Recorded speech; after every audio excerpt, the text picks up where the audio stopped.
Hi guys! Welcome to my YouTube channel. Kung bago ka pa lang po sa aking channel, please do not forget to subscribe, like, and share para po lagi po tayong updated sa aking mga videos. Ngayon ang pag-uusapan po natin ay regarding po sa survivorship pensioner po natin.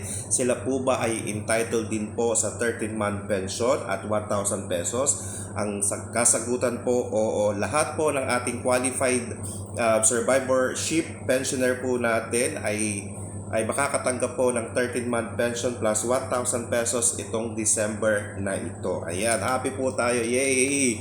Ngayon, siguraduhin lang po natin na qualified pa rin po tayo dahil kung ang asawa, ang survivorship pensioner po natin ay nag-asawa ulit, okay, masususpend po ang SSS pension po niya, yung monthly pension niya plus yung mga benefits po na ibinibigay sa survivorship pensioner po natin. At kung ang mga anak naman po ay dumating na po sa majority age, of course, masususpend na rin po ang mga benefits na nakukuha po nila sa SSS. Ayan. Okay, so siguraduhin po natin na qualified po tayo bilang survivorship pensioner po. Okay? Siguraduhin po natin na sinusunod po natin ang mga polisiya ni SSS para po continue po ang pag-receive po natin ng mga pension po ng ating deceased SSS member. Pag namatay po ang ating SSS member, automatically po mapupunta ang pension niya. Okay? Mapupunta ang pension niya sa mga primary beneficiaries po niya. Kung wala naman pong primary beneficiaries niya, sino-sino po yun? Ang dependent spouse, ang dependent children. Kung wala naman po, nandyan po yung secondary. Okay?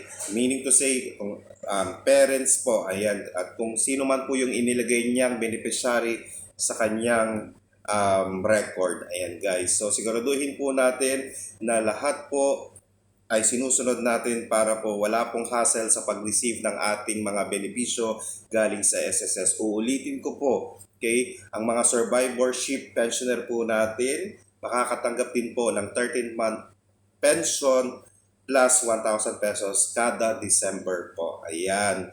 So, enjoyin po natin yung mga iniwan po ng ating mahal na relative or mga kapamilya po natin. Maraming salamat po and stay safe. Bye-bye!